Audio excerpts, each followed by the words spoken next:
Do you think season 5 is going to have in store? Do you know what? I think the producers and Peter Morgan must be absolutely clapping their hands with joy, because look how much coverage this series has had before we've even seen the first episode of Series 5. It has just had so much press. And these trailers are sort of very cleverly being drip-fed to us. And, I think it's interesting. When you're on social media, and I sort of regularly see what my followers are saying, very few are saying we're actually going to boycott this series. There's such an interest in wanting to see it. So it's absolutely going to be drama with a capital D.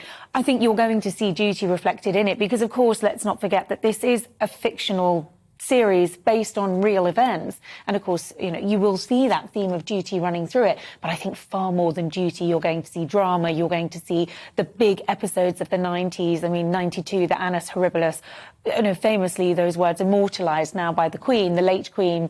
And probably, I think for most people, the most critical time of recent royal history. We're all very familiar with those events. And of course, they were going to be reenacted and replayed by the members of the cast. Yeah. Norman Baker, former politician, royal author, has said he's not comfortable with The Crown because it merges fact and fiction too much and it's difficult for people to discern which is which. How do you feel about that? Well, listen, I've done covering the royals now for the best part of 2 decades, and I'll be honest with you, there are moments when I sort of watch it, and I'm not watching it to review it, I'm watching it just to enjoy it, and you do have a pinch-me moment because the casting is so brilliant, the cinematography is so beautifully done.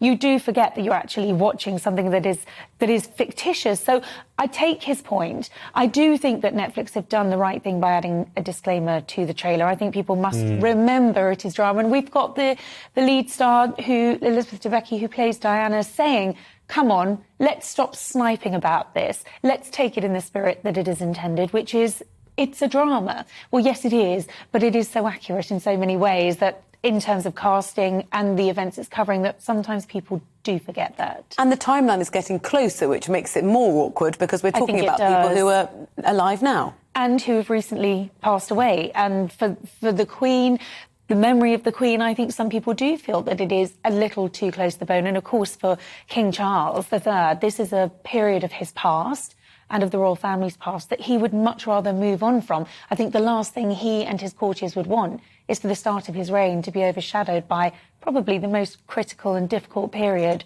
in recent royal history. It's an area that they'd rather move on from, but not able to. Yeah.